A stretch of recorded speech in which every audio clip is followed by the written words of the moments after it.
you cut me too deep. I think I'm dying here, man. Welcome to the 3B Video Deep Cut Podcast. Watch a few movies, take a few notes. It was fun. Aw, yeah, it's that time again for another bi-weekly podcast with your hosts, Rotten Roger DeMarco and Evil Dead Inks. If you're here to talk about Victor Crowley again, I told you everything I had to say yesterday. I got eyes in the front of my head. You mumble, I can't understand you people. What do you mean, you people? Huh? Pow! Pow! Gotcha! Ha-ha! Oh, Lord. Yeah, here we are, the 6th week, right? 6th week into the Hatchet franchise, the Sure. third film. Yeah. Who knows? It all runs together. The conclusion of the trilogy. We're going to put a pause on the franchise for a hot minute. Because it was supposed to just be a trilogy, and then fucking George Romero sticking his fucking nose in things, giving opinions not asked for to Adam Green, going, this is your franchise, you should keep making these movies. And Adam Green has had to listen to him, so damn it, George, quit sticking your nose in people's businesses. Yeah, but we got Victor Crowley, and we can get more Victor Crowleys. It's okay. It's okay. Like, Adam be like, George, you make zombie movies, stay in your lane. I make repeaters. Fuck out my house. Get out of here. Lordy Lou. But, yeah, you want to give the good folks out there in internet land a brief plot synopsis? I can't talk this morning. Hatchet III is just a night where Abbott McMullen is trying to just get a good night's sleep and gets interrupted in the middle of the night by a cop and fucking Caroline Williams. It's 7:30. That's what I said. Well, that's what I said. He steals the show in this movie, man. And he has a scene. Sid Haig has one fucking scene, and he is the only thing that like sticks in my head when I think of Hatchet 3. What about Derek Mears? I totally, every time I'm like, oh yeah, Derek Mears is in this because we have a Jason versus Jason match. I forget about Derek Mears. He's overshadowed. Sorry, Derek. You're a fantastic guy, wonderful comedian. You are overshadowed by Sid Haig's performance. Maybe because I just agree with it, so I just identify with it. Like, why are you here so late at night? Yeah, like I'm just trying to sleep. Goddamn, Sid Haig just wants to be left alone. Don't you try to steal nothing. I got eyes in the front of my head. Little old racist man out in the middle of nowhere. But dude, I know I've said this many a time. I've said this on our I was gonna say YouTube channel. This should be the movie you'd give the synopsis for. This is your favorite of this series, correct? Mm-hmm. Yeah, this is my baby, which is odd, right? Because Adam Green is not directing this film. He let one of his old cameramen, B.J. McDonald, take over and be the director of the film. And as a result, I think there's some things that Adam doesn't agree with in the final version. Like, there's so much cussing because a lot of it was ad-libbed and whatnot. But for me, this is the perfect shut your brain off movie. It's cops with guns versus Victor Crowley, and it's just stupid, high-octane fun the whole time. It's kind of what we had just seen in the previous movie, but we're just going to do it one more time. Yeah, we're going to do it one more time, but we're going to do it with fully automatic weapons and seemingly, more talent because we have the police. It's more talent, but rewatching it this week, I was definitely like, they just did the second movie again, pretty much just tweaked a couple of things. Like, let's put Sean Whalen in there. Mm-hmm. All right, now we're just different enough to do. This is a long night, or a long weekend in Louisiana. It truly is. And you also get, why am I blanking on his name? Derek Mears. Oh, Zach Galligan. Zach Galligan just chewing up the scenery and having a blast in this movie. I feel like he's pissed that he's been Billy Peltzer pure as driven snow Billy Peltzer, and he's finally in a movie where he's like, can I say, like, he feels like a little kid, like, can I say, God damn it, you are in the shit. This is fucked, asshole. Like, he's really emphasizing all of his curse words, and he's just like, yeah, I'm gonna say it, and Mom can't say shit to me. Yeah, he definitely, like, chews it up and goes, like, goes really big in his performance. He goes huge. Yeah, and he got that accent, like, doing that, it's trying to do that drawl. Just a little bit of a draw. I can't tell if he's doing an accent or if he's just fucking leaning into the words. Yeah, and I love that he's like so like sure that they've got the killer in custody, and like they keep bringing that up. Like, well, we got a girl in custody. Like, you think a girl? Like 30 bodies, like walking by with severed heads. Like, you think a girl did this? Girls are weak, man. It takes a man to do something like that. If she's killing 30 guys out in the swamp, who the fuck's making dinner, man? Plus, she's like 4 foot nothing. Let's be honest here. I mean, I think 4 foot is even being generous. This woman is tiny. She could fit between the bars in the jail cell. She is Gwildor.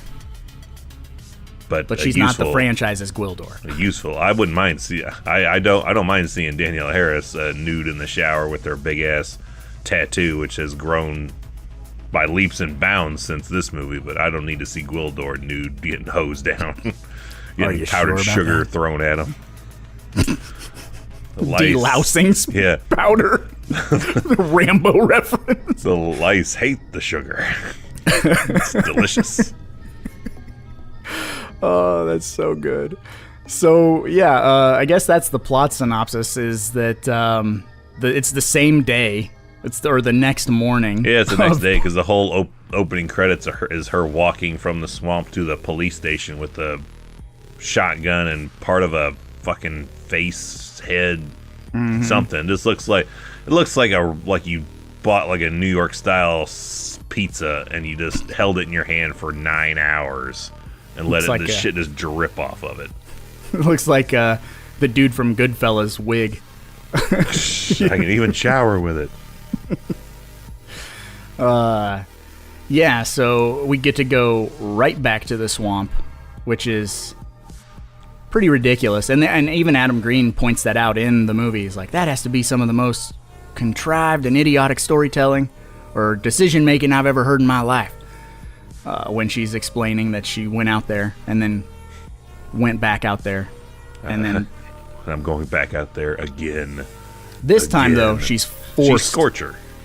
She's forced to go out there this time. Carolyn Williams drags her out there. I was like, she could have just been like, nah, I'll just stay here. Mm-hmm. My job is done. I'm done.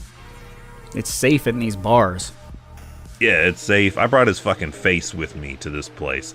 She could totally live on the presumption that she's like, I killed him. Yeah.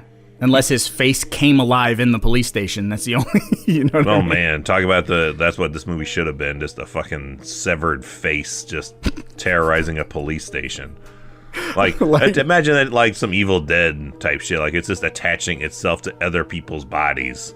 And then we have some Jason Goes to Hell type shit, like it attaches to Zach Galligan's fucking body, and they gotta fill his ass full of holes, and then it just slides off his face, leaves like a steaming, trail, like Frighteners, when Jake Busey's face is sliding around. 100%, it just starts dissolving his face away. And then it slides over to somebody else's face, then it gets on somebody's leg, and then his fucking Crowley's face is on somebody's thigh. Gross. You got a killer leg. Yeah. Yeah. We can just go bonkers with it, man. It's a third movie. No one would see that shit coming. I'm telling you, man, I think that that's what they have to do when they make the next movie, is take it out of Honey Island Swamp. I don't know. It's usually never a good... Well, take it into New Orleans, man. But that brings in the people that are going to do the same shit they do every time. Like, why'd you change it? It was fine. Just do the same thing over again. Versus they did something different this time. Mm-hmm. Enjoy it. Well, maybe it starts in New Orleans and they lure him back to the swamp.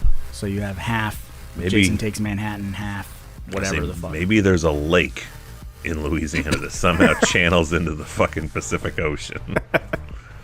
It's entirely possible. And then, bam, he's over in the United Kingdom now. He's in Vancouver. 12 days on a boat. I do really. I know you said this movie is basically a rehash of the second one, but I like how much more. I don't want to say violent because the violence is pretty well on par all across the franchise. Like 2 really amps it up, but like this violence, the highest. I feel like this one's a little bit more subdued. I was gonna say this one is like action movie violence. It's a different type of violence, and it does have that like Kill Bill geyser of the blood looks thing. weird here. I feel like it looks Dawn of the Deadish. It looks very little orange for you, pastel. Yeah, thick color to it. Doesn't look like it does in the rest of the series. It's weird. Maybe a different Pendergraft probably tried a different blood recipe, but I just feel like the violence in this is so just like high octane. Like, and maybe it's just the testosterone with the guns and the whatever, but like these action sequences, I don't know. They're like more exciting to me than like the action sequences in the second one. Like the Mihailov Hodder fight in the second movie. If it had been filmed the way the action sequences in Hatchet 3 are filmed, I feel like it would be like whoa, like way more exciting. You know, a little more wide angles and stuff like that. But it's real close and claustrophobic in Hatchet 2.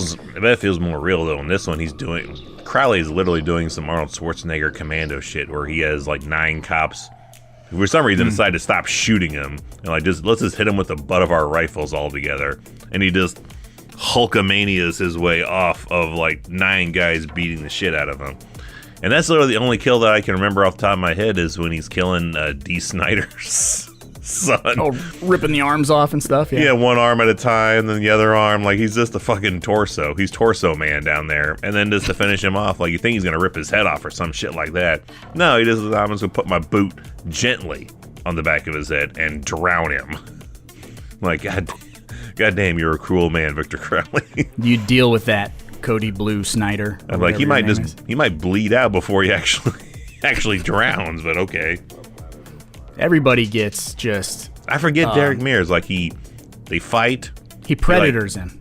Yeah. I remember he like jams his hand up his gut after he gets called a bitch. And pulls the spine and the skull out. That's right. I don't know why. Like I just remember Derek Mears, like him doing that like chubby face thing of like him like make it seem like he's pulling your head out through your stomach kind of thing. And I kind of just blank after that because that face he makes. Just, I love the special features of that too because there's like a behind the scenes shot of him and he's like, with the Hatchet 3 diet, I lost 400 pounds. Shit. Again, funny man, but only loses when he comes up against Sid. This is, for all we know, this could be some sick, perverse joke. He's hitting the balls in the tree. These are somebody's balls in this fucking tree, sir. That guy fucking knows what's up. Yeah, that's a good underselling and overselling of the same thing at the same time. There's literally testicles hanging in a goddamn tree. And one dude's like, this is bullshit. That's right. And the other guy's like, you need a vacation. Is this guy serious right now? I love that whole thing of like how Derek Mears is supposed to be this like super alpha. He's supposed to be tough. Dutch. Yeah, he's trying to be Dutch. Like he just needs to be chomping on a cigar the whole time too. That would have been perfect. Putting a cigar out on fucking Zach Galligan's CB radio when he's trying to call in for help. Just all lines are currently down, Sheriff. Don't respond or whatever he says, but do not answer that. Yeah, do not answer that. This is so-and-so from SWAT. Cancel all those orders. And give me a complete write-up. Give me a complete write-up of everyone who's seen The Sound of Music more than 4 times. In fact, kill those orders. Oh, dude, but I have so much fun with this movie, and I know, like, was it last or 2 weeks ago we were talking about how the movies just kind of fly by, like they're an easy watch. To me, this one, no kidding, like if I get up early of a morning, like 6 o'clock in the morning, I'll throw this movie on, like first thing in the morning, and like this is a movie that I can watch before breakfast. Like it just seems like it's only an hour long. It's an hour and 20 minutes. It's fucking short. It's quick. But it feels longer to me. I don't know why it does, but like 2 doesn't feel super long, but doesn't feel super short. I feel like this one feels the longest between 2 and 3. Gotcha. But it's not. I don't know. Maybe I don't know what it is. Maybe it's like I saw this in the last time. I don't know. The critical eye came out a little bit more rewatching it for this review than it has previously. But I mean, overall, for forever I've been like, I like 2 best. 3 is not bad, but maybe it's just because it's a slightly less brutal part 2. Yeah. And again, like the whole thing with part 3 is because it's more, like you said, more of an action film to it than like any creepiness. Yeah, and it's like there's really no setup, to be honest with you. The only setup we're getting is happening while there's action happening. Because we do the setup of Danielle Harris back in the jail cell, trying to convince her to help Carolyn Williams, and then they start hearing on the radio that everyone's dying. So like the like beginning story is happening while people are being murdered, as opposed to like Hatchet 1. Obviously, we gotta convince the people to go on this swamp tour, get stuck, then start getting bumped off, and then Hatchet 2 is like she escapes, and then the whole build up a posse, go back into the swamp. Like there's all this setup, and then with Hatchet 3, it's just like immediately gunfire, people getting killed, and like that's what works so well for me. Is that's why I said I can just shut my brain off, because I can just be like, yeah, man, yeah, like fountains of gore and silly bullshit, and also a bazooka, a goddamn bazooka. I'm a member. When this first movie started, I did not think at some point there's going to be a bazooka in this series. I suppose that's true. Yeah, it doesn't quite ring bazooka. Like if there's a bazooka in one of the Pumpkinhead movies, you'd be like, what the fuck? Yeah, like it's kind of, that's suffering some Friday the 13th-ness. Like you don't think in Friday the 13th, the first movie, when Kevin Bacon's getting an arrow through his neck, and be like, eventually this series is going to space. Yes, yeah. We're going to run out of things to do. So we're just going to keep reaching into we're going to have executives put random words on a piece of paper in a hat, and everyone's going to draw one, and all of that is in the actual movie. Weekly World News shit. Yeah, it's pretty bananas. But that's what I just feel that it's super simplified, and also the thing that helps with me, granted my kids are getting older now. My daughter's 16, my son is turning 14. So I don't necessarily have to be so cognizant of nudity or like hyper violence. But with Hatchet 3, there's no nudity. So it can be anytime, all the time. There's full side nudity, but we don't. Unfortunately, we don't see anything. Half a butt cheek, and whatever. Danielle Harris is getting hosed down in the nude, but she's standing in that provocateur way that you could print that shit on a magazine in a grocery store and you'd be fine. Yeah, people might have like an outrage for it, but it's like there's nothing. She's hiding everything, but we're seeing everything, but we're not seeing anything. Yes. Yeah, that's a talented DP. I don't know. Unfortunately, I should have said fire him. Director of photography. I don't know. But one thing that I every time I'm like, I'm gonna fucking remember this time, because it's the one part that I'm like hazy on trying to remember, is when Amanda and the cop go to retrieve Crowley's ashes. Why does Sid Haig have them again? He's the uncle or something. The uncle of Kane? He's related to them, yeah. Which doesn't make sense that he would be Kane's uncle. But he's related to him somehow. That's what I was like. So Orlando, nephew like, or something. So he's just never around when his kin is going through like a spouse that's dying, a new kid, fire. Like, there's a lot of tragedy that like should be outreaching to any extended family that's in the immediate area. Like, so right. How come Sid's never around any other time? Well, he's a McMullen, not a Crowley, so he's like by law. He's an in-law then probably.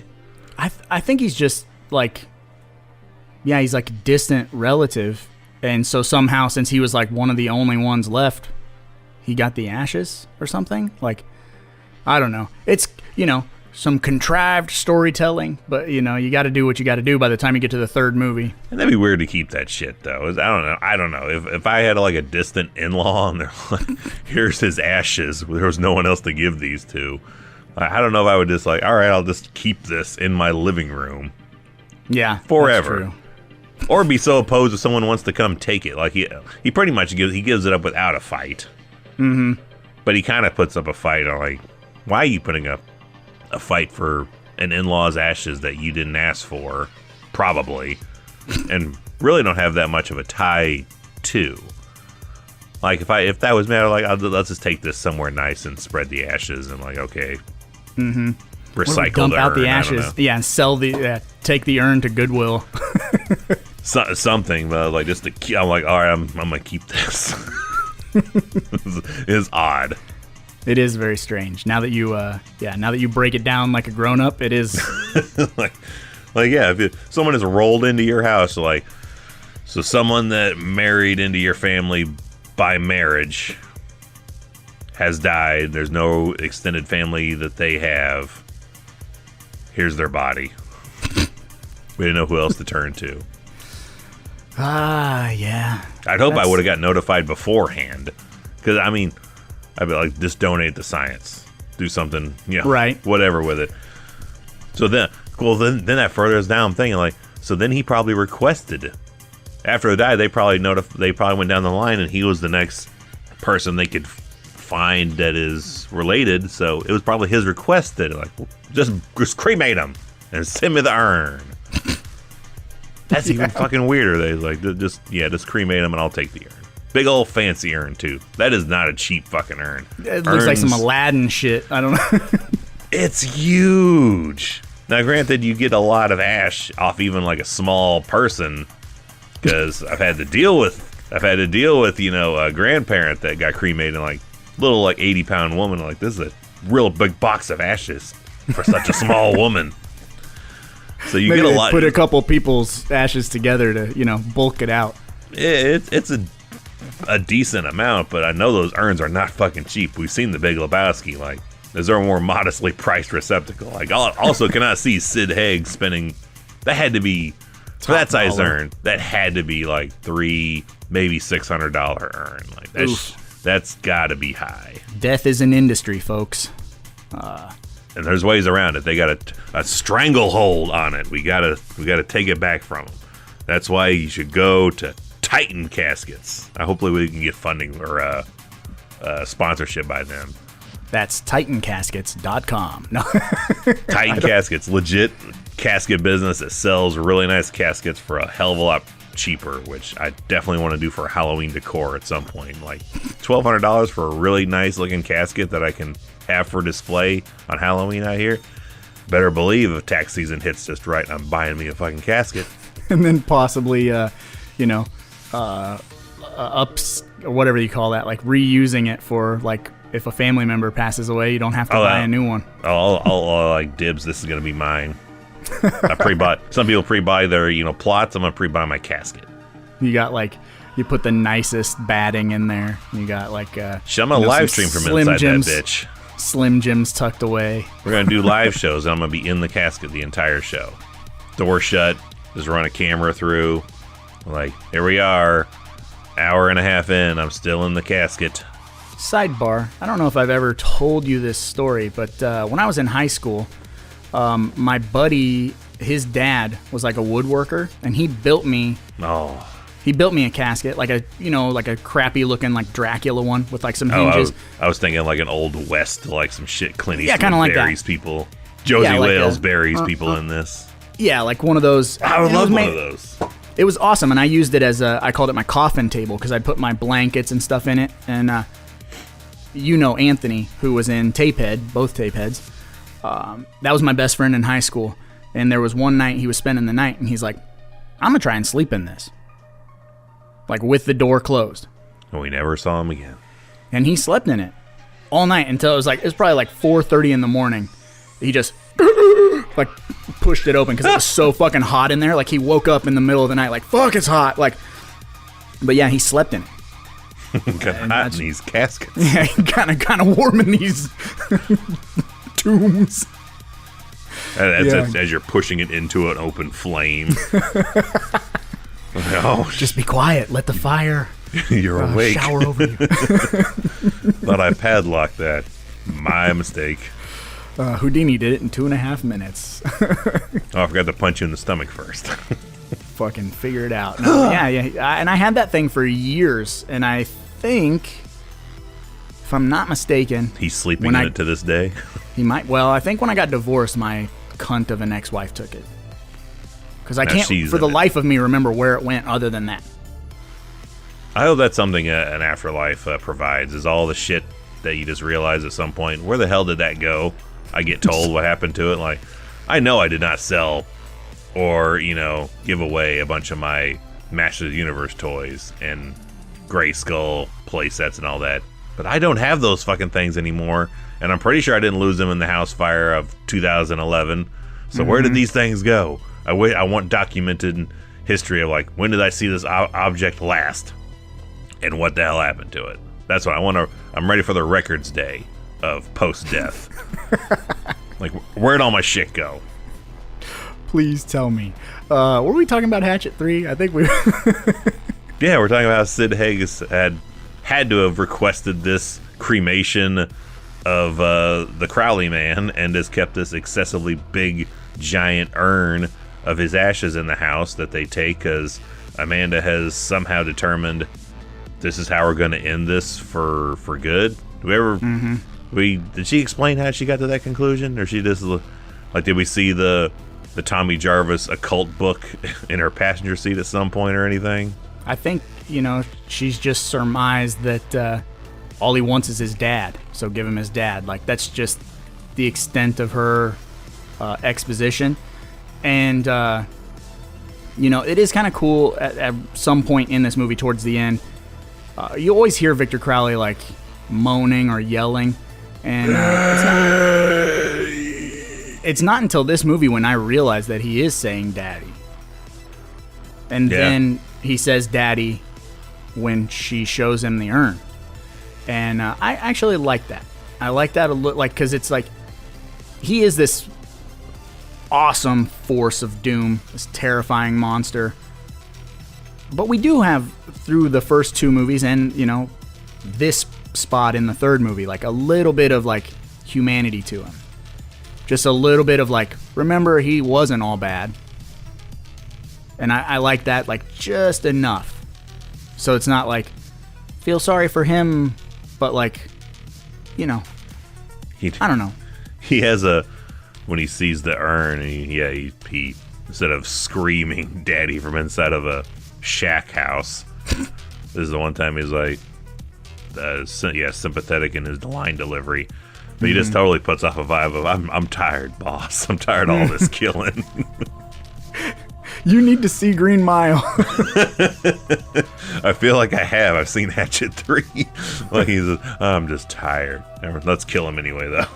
Yeah, I just want to go. Like, see, and that's the thing is they present him with the urn, and he seems docile. Like, he's like, yeah. Oh, he's not ripping someone's face off or their spine out through their waist. Better shoot him 11 times. Like, piss him off again. Like, just... What if they would have just let that play out for like another 30 seconds? Would he have like sauntered over, picked it up, and like hugged it?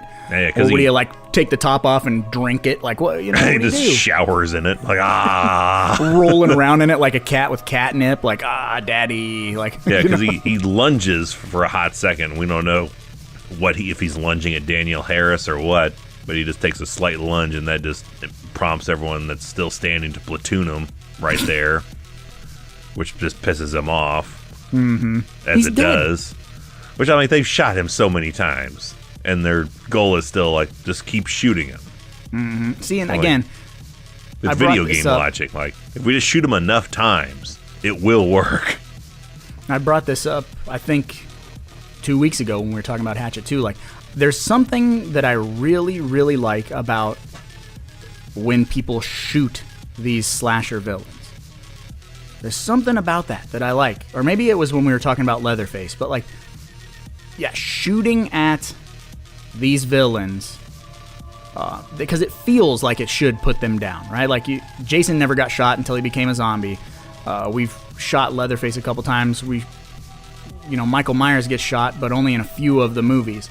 And I just like that means of dispatching. So I think maybe that's what in my brain makes me like Hatchet 3 so much, because boy howdy does he get like Jason Goes to Hell constantly. He should be more bullets than blood in him at this point. Like, he should start walking slower because he's just weighed down by all the lead in him. Multiple bullets of varying caliber. It's going to be a Yeah. real joy count. Like, it should sound like the ultimate set of keys and chains jingling when he walks. Yeah. Like, you should hear... That's what you should be hearing instead of him yelling in the woods. It should just be... And just slowly sinking inch by inch into the wet, marshy mud. Yeah, you should start quicksanding some never-ending story, that shit. Like, to this day, you can still hear Crowley walking through the woods covered in bullets. Covered in bullets. Yeah, he's full of bullets. Every fucking square inch of him has been MP5'd. Like, all of those guys have MP5s, fucking M16s. You shotgun him in the gut, just bullet casings are gonna fall out of him. Like when you break open a payphone. Yeah, instead of change, it's just bullets. Oh, that's fucking gold. Bloody bullets. I love that, yeah. And like maggots and a bunch of nastiness. Wet maggot bullets. Gross. So, do you think when this movie ends, because it kind of, I mean, action, if we're going by action movie logic, it is not a killing wound. It's not a death sentence wound. But I feel in horror movies it could be. Mm-hmm.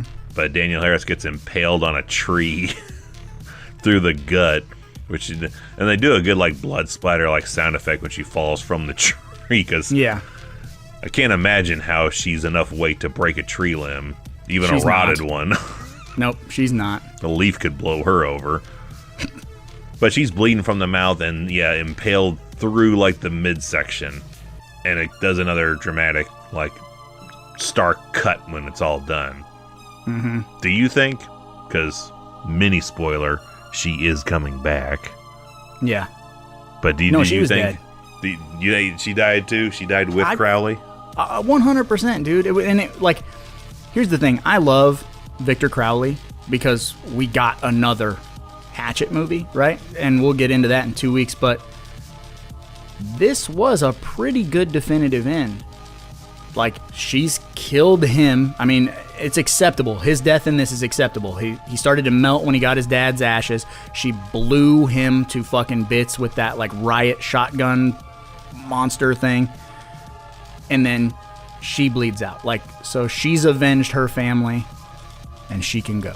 You know what I mean? Like, it's pretty good. Unlike some of the Fridays and Elm Streets, like, the dispatching is satisfying. Mm-hmm. And Perry Shen, who has been a coward the entire movie, survives because a coward who hides probably would. Yeah. It's good. It's realistic in that aspect. Yeah.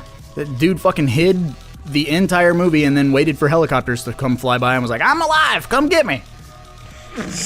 and it works. Yeah, I totally believe she was dead, dude. Also in that aspect, the person that we also thought was definitely dead makes a quick, like, 3-second cameo in this movie. Because we had Joel David Moore still laying in the fucking boat, comes to, Like, I'm still alive. I actually lived through 2 and halfway through 3. I'm gonna make it. Nope. Boom. Eats a hatchet to the face. I love that. You gotta be fucking kidding me. Yeah, come back all that for just that, which is hilarious, but it was not expecting. That's always like something I forget too. I was like, oh shit, I forgot Joel David Moore does make a cameo return to die for real. Also, I love how innovative Adam and his whole team are. Let me just say that. I mean, if you've been following us for any length of time, you know like just how much we like really, really dig Adam Green and Holliston and all that stuff. But like, to get Joel David Moore in the movie, do you remember this? How they did it in the special features? No, I know I've watched the features, but it's been a fortnight I think since I've watched them. So like the Aries Scope Studios where they filmed Scary Sleepover and all that stuff, Adam just pushed his couch up against the wall out of the way. They went and bought a bunch of fake trees and plants and shit, and then they dragged in the boat that's from the movie because they had it out back of Aries Scope. They dragged it in the fucking living room or whatever of Aries Scope Studios. Is that the boat that's the boat we always like see outside the studio that like when they do like in Scary Sleepovers? I always like, why is that fucking boat there? That's Robert Englund's boat from the first Hatchet. I was like, is Adam like an avid boater? Totally boats all the time, bro. I mean, I didn't expect him to be a cigarette smoker, so I was like, anything could be on the table at this point. Like, maybe he is an avid, like, night crawlers, fisherman. I'm really into this kind of stuff, man. Yeah, I got like a bass masters. But yeah, one so episode, man, he falls down that rabbit hole. That's exactly the type he is. Yeah, it really is. But so they just literally decked the living room to look like the swamp, and Joel David Moore just like drove over one day, and they threw his old wardrobe on him and smeared him with a bunch of mud, and like, will you pop out of this and say this line? Like just right in the studio, and I love that because the way the camera moves, can't tell. It's a seamless cut, and that's what the beauty of the way they make movies. I know we talked about it 2 weeks ago with like most of Hatchet 2 is filmed inside of a building, and it looks weird. Good. It looks good until you really, really focus and go, this is not a swamp, you know. But you have to. You mean the movie lied? But you have to like pull yourself out of it, because if you're just watching it, you're in a swamp. But you got to be like, you know, you got to dissect it, and I think in Hatchet 3 they really did film in a swamp, and I think as a result they had a lot of problems with like weather screwing things up, and you know, bugs. It's raining in that scene where Waylon is talking to the one-eyed fucking police officer. Wayne Trost. Yeah, like it's raining pretty good on one end of the screen, and the other end doesn't seem like it is. But I think that's what I remember from bonus features, them like getting eaten alive by fucking mosquitoes and the elements and shit. Like, kind of like a lot of benefits and drawbacks of shooting in a swamp. First and foremost being you're filming in a fucking swamp. Inglourious Bastards reference, deep cut. Sidebar about Wayne Trost, the one-eyed deputy. Pretty cool. I follow him on a couple of social media platforms. When COVID happened, he was in the midst of like making a movie. He wrote and was going to direct and do all the effects and all this stuff for this movie. And COVID stopped them from being able to do all the stuff they wanted to do. So he just took out all of his furniture in his house and painted his entire shit like one room blue, one room green. And then he would just have like one actor come over at a time and film this crazy, weird little sci-fi movie with a bunch of green screen, and like he built a bunch. Sounds familiar. Yeah, built a bunch of miniatures and stuff. Really cool. So I'm looking forward to watching that movie. I saw the trailer and stuff, but I can't remember what it's called. But look into that if you guys are into that kind of crazy stuff. Not too bad. I don't know much else to go on with this, with the conclusion of this trilogy here. And I like that we kind of hang on the after he's melted down. Crowley's melted down to just, a skeleton in overalls and slime. Mm-hmm. And she's like, come on, come back. Do the repeater thing. Come on back. Any minute now. Come on. Come on. And she gets impatient. Like, oh, fuck it. Just shoot him. Fuck this. Sidebar. You and I were in the exact same room as that melted skull. Because when we met Adam Green, he brought it. Yeah, that's right. And then he had 3 pulls because they made copies. And if I had taken enough money with me when we met Adam Green, I would have bought that skull because I love that skull design. But yeah, it was right there. It was right there. And I just karate chop him in the neck. We just take off with it. Just run off. Hey, Adam, look, a distraction. Hey, yeah. Yay, you son of a bitch. But I will say this, though, before we move on to our next segment, Evil. I know since Hatchet 1, I think I brought it up, that Hatchet 3 is my favorite look. Now that you've rewatched it, I mean, I know these movies don't, leave our rotation for too terribly long, but... favorite Crowley design? I know yours is 2 still, right? I mean, I don't mind. I can agree with Adam, because I know he likes the look of 3 best. Because he just looks wet all the time. Like a professional wrestler, that has their hair, wetted down before they go out to the ring. That's when it looks cool. Like Razor Ramon wets his hair down, looks super cool when he goes to the ring. He may be the only wrestler whose hair gets drier as he actually wrestles. Right. So by the time the match is done, your hair looks fucking goofy. It's all frizzy and weird. So I'll say how it looks here. This is a definitive look for Crowley. If I'm picking one, I like this one. The first one looks a little too manufactured. Yeah, I know we were talking about how it kind of looks like it's got animatronics in it. Yeah, the eyes are I can almost hear the circuitry going when the eyes are opening and closing. Hi, I'm Victor, and I'm your friend of the end. Yeah, a little bit, and I think they tried to do a little bit more with his background with his hair design in part 2. But yeah, look, shit just looks cooler wet. Always, yeah. Streets, everything reflects nice. Things just look cooler wet, and he's just covered in fucking blood the whole movie. So he just looks better here. I also think it's the silicone stuff, man. I'm such a sucker for the silicone look. You never realize how good silicone looks until you can put it right next to foam latex, and foam latex is kind of rigid and bulky and doesn't have that translucence like skin does. Skin you can see through your skin enough to see your veins a little bit, and all you can do with foam latex is paint a vein on top of it. You know what I mean? It's kind of tricky, where with silicone, if you did a paint job under the silicone, it'll kind of show through the silicone. So it kind of gives it an extra layer of life type of deal.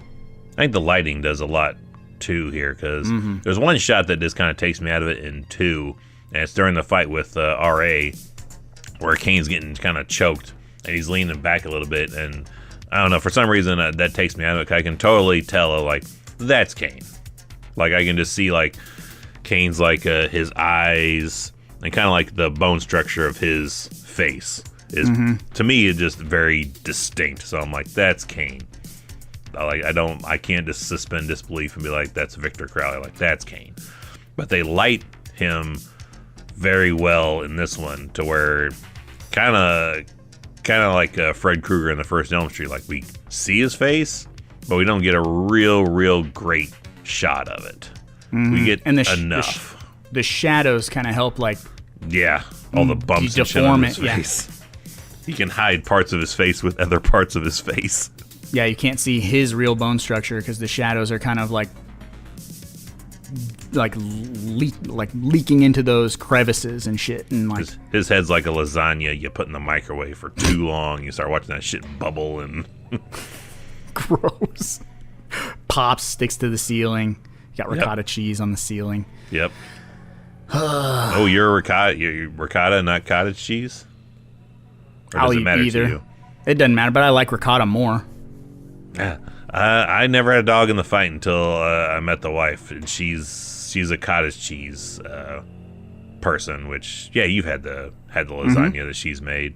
I since have went back and tried ricotta, and I thought, yeah, I think I'll stick with the cottage cheese that she makes. It's just better to me. Hell yeah.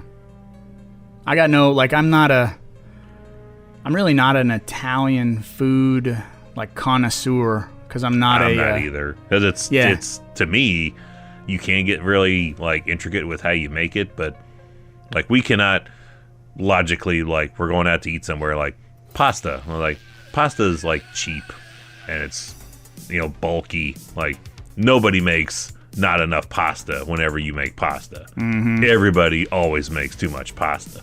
Kind of like, to me, like a sandwich place. Like, I can make sandwiches at fucking home. Why am I going to go somewhere and pay someone else to make me a sandwich? So, kind of got to go above and beyond to really interest me in that. So, I'm not really... We've done pretty basic with most Italian cuisine. So, the thing with Italian, and I guess it can go for Mexican food as well, like... Mexican food is head and shoulders above everybody. Well, yeah, Mexican food is delicious. I love Mexican food. But, like, with Italian food, to me, it's... Whatever you call it, whatever it is, whatever type of fucking noodle it is, whatever, it all is exactly the same. Oh, this noodle is hollow. But now it's got fucking tomato sauce, meat... That's the key, is the sauce is what's different every time. Fucking whoop-dee shit. Like, I'm like, okay. Definitely want to try that Goodfellas thing where we're slicing the garlic with a fucking razor blade? Yeah. Thin enough so that shit just dissolves in the sauce. Like, maybe it's just that. Maybe it's because we've had the egg noodles and ketchup living like a schnookless pasta and Italian food. Maybe we need to get really, like, educated from a hardcore Italian chef. Yeah, like change our lives. A step up from like Fazoli's and Olive Garden, because like that's like my extent of like. Give me Valentino's. Give me mob boss turned chef, Italian chef. That's all I know is, and he's got to be over 400 pounds.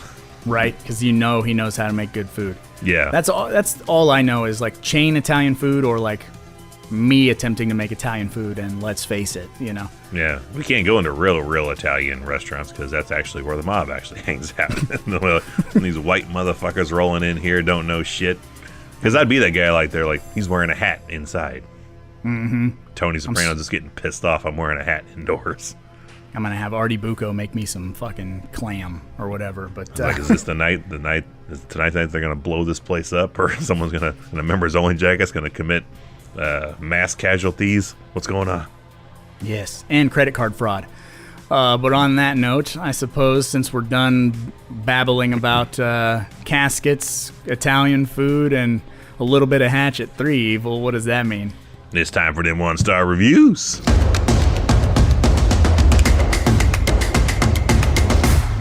Hated it. Let's do this, you little bitch. All right. Martin Ralph. May 23rd, 2019. 1-star. Avoid it. Low budget. Killer in the Swamp. 1 out of 10. All right. Jenica Ween Inc. Jenica Ween Inc. Jenica Ween Inc. September 3rd, 2014. 1-star. Gross. It's gross. That's it? Yeah. All right. Brian some Italian sounding last name anymore. Brian Guradialo. I think that's how you say it. July 5th, 2013. 1-star. It is what it is. Nowhere near as funny as the first two. If you like the first two, this one will leave you saying, huh, what? Why do they have an old lady married to the guy from Gremlins? He's old too. He doesn't look at them. That was surprising. I will say that was surprising when he gets his head removed. I did not expect Sam. I did not expect Zach Galligan to bite it in this movie. It does not play like he's going to die. That's Tyson's least favorite part because he's like, I like him. He's going to be the hero. Every time we watch it, he's like, oh yeah, I forget he dies. I'm like, yep. Maurice W. Knudsen Jr. You'll like this one. June 25th, 2013, 1 star, cheap and amateurish. Nice. Didn't even finish watching it as it was so bad. The storyline is incoherent.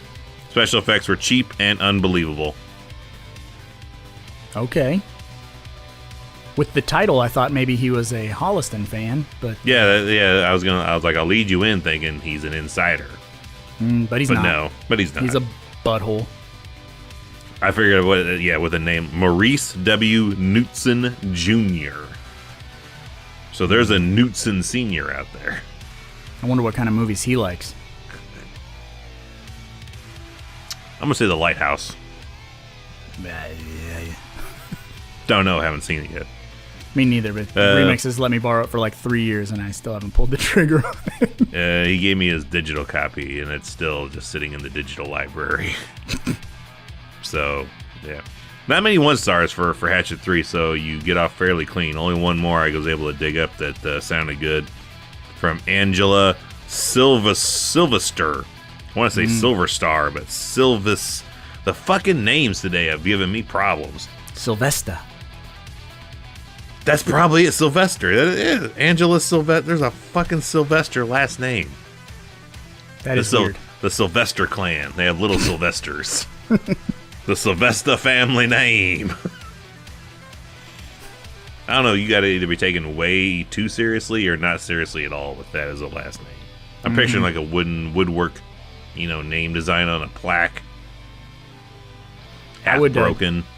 I would just talk to them with a lisp, and then they wouldn't get it because they're not old enough to understand Sylvester. Yeah, that's only probably like a 60, 70, 80-year-old cartoon. Yeah. I just explained to Tyson about Pepe Le Pew, and then explained to him about Speedy Gonzales. Pepe Le Pew is a rapist, fucking skunk. Mm-hmm. And Speedy Gonzales is like a very racially insensitive. I'm like, I can't imagine why people don't watch these cartoons anymore. Speedy Gonzales is supposed to be a Hispanic mouse that is on a lot of cocaine, while his buddy Slowpoke is on that real good Mexican weed, and he's just red-eyed and like, I will go. And drunk. He's always drinking and hiccuping. I don't remember him drinking and hiccuping. Maybe that's a third one. Maybe because there's another one that drinks and hiccups all the time. I noticed that shit in the Jungle Book when I rewatched that not too long ago as well. The cartoon Jungle Book is you have the elephant herd and the one elephant that is just fucking dragging ass, eating shit, and like his eyes are red. Like he is lit. Disney, you ain't slick. No. So Angela Sylvester, March 29, 2015, 1 star, boring, too much, talk like in all Adam Green movies. There's literally SWAT team getting killed from the first 3 minutes of the movie. Apparently, too much Adam Green dialogue is her kryptonite, sir. It's not a more than our Kevin Smith movies do for in the Sylvester household. They are not Kevin Smith fans, I'll tell you that. I'm not one of your fans. I prefer Adam. No, I don't like Adam Green either. Fuck. God damn it. Well, now that we're done with the Amazon 1-star reviews, Evil, what does that mean? It is time to play the game. Time to play the game. Time to play the game. It's all about the game and how you play it. I seen some crazy shit, man. I was working with an Asian male, head severed off, leg cut off below the knee. I'm telling you, man, you look kind of like you, man.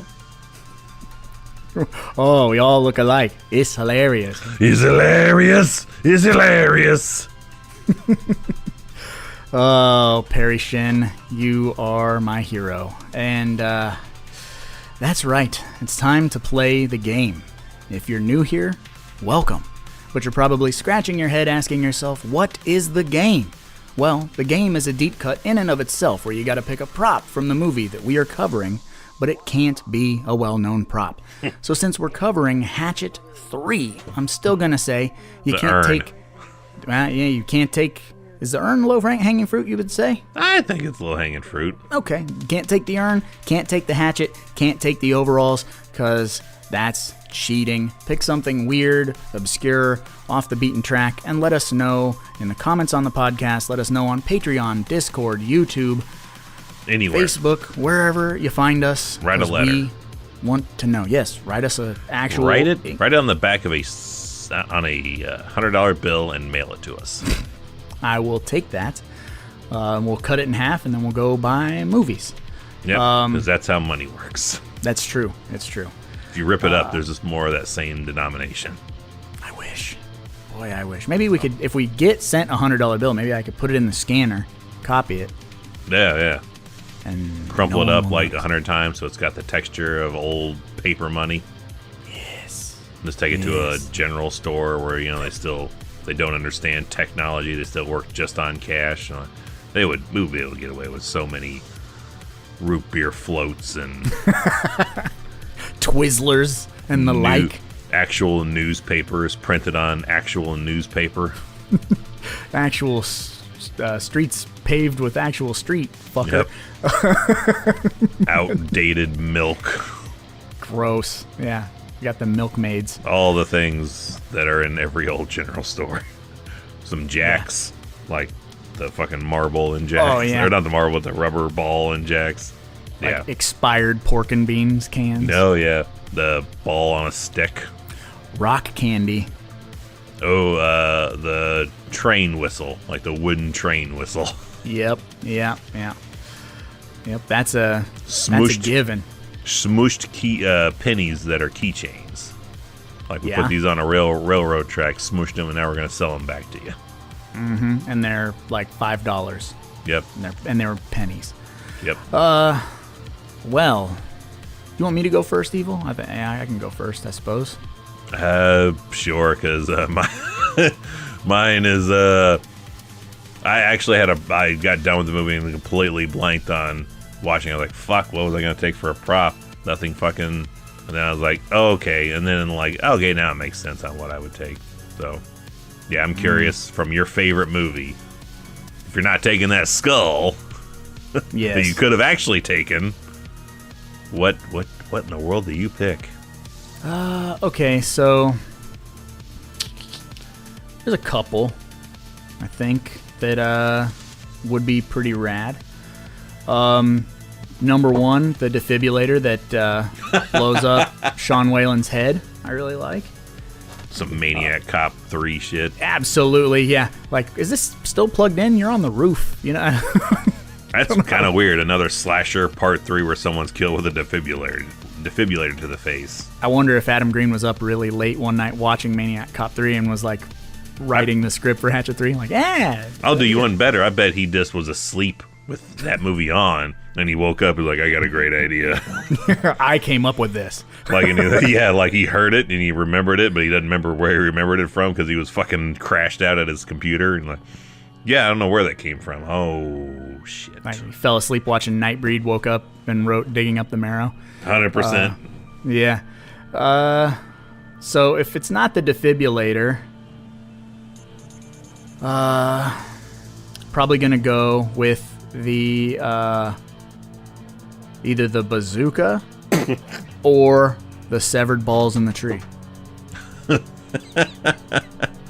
You hang them from your fucking rearview mirror in your car. Christmas, hang them from the Christmas tree. Oh, if you catch me under the hanging testicles over the mantle, that's a BJ. Ye old blowjob under the testicles.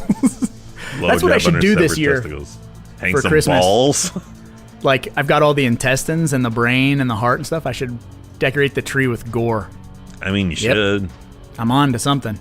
Definitely there. Someone will be doing that, like after you post it and do like a little short about it and post it on the channel. I'm sure everyone will be like, that is a good idea. Like eyeballs and ears. Because everyone's like everyone's doing like the Halloween tree now. Like that's a common thing that used to be kind of a outsider's perspective. But yeah, I'm not seeing anyone do that idea. Yeah, copyright that shit. Let's do it this year. You got all the blood and gore. You could hang that fucking baby fetus. Put that baby fetus as your fucking star. The angel, just the head of the fetus. Like, yep. There's sweet little baby Jesus at the top of the tree. Severed head and all. Don't even know where yet. Umbilical cord, yeah. Yep.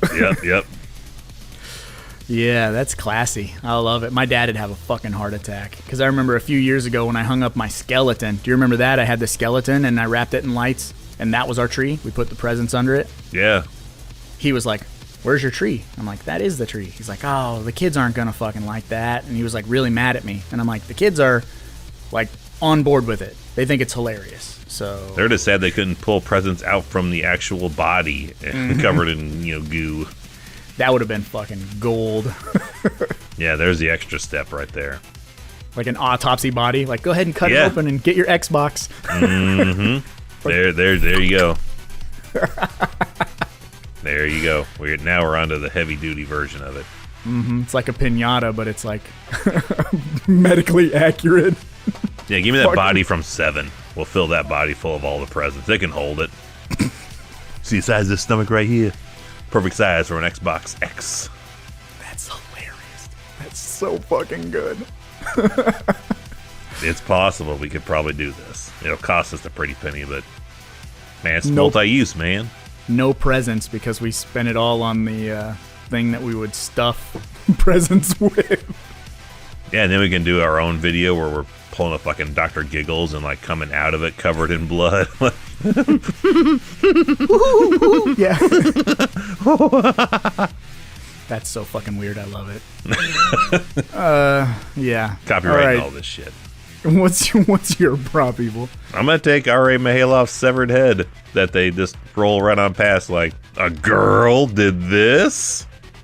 Nice. Because it reminds me of Part 2, and Part 2 I think is the better of the Thriller 3 movies that we're supposed to get. Definitely not a 4th movie. There is no way there is another movie in this series. This is the completion of that trilogy. Definitely not another movie coming because of some interference from fucking George Romero. There's no way we went to a premiere of another movie in this franchise with the director in attendance down the road. No way that ever happened. Not possible. What would be cool is if before these podcasts come out, if Hatchet 5 is announced. That would be cool. We still need to go back because we need to finish the Evil Dead series because a new movie came out on there. True. And we need to wrap that one up. That's true. That's a post-release release. Mm-hmm. Yeah. Perhaps once we finish this franchise, we'll dip back to Evil Dead and then move on to another franchise. Yeah, we could. Time to go back in time. Indeed. And talk about a franchise of podcast past. Which we should be doing next week, because like I said, there's definitely not a 4th movie in this series coming next week. Definitely no way. Definitely not. Definitely Kmart. Yep, we're done. You saw this movie ended. We're done. It's done. Hatchet is done. There'll never be a Hatchet 4. Mm-hmm. Blowed up. Tell me when I'm telling lies. I suppose, Evil, we should probably get going, because after all, there's a lot of movies out there, and somebody's got to watch them. So why not us, right? I should have gone on the swamp tour.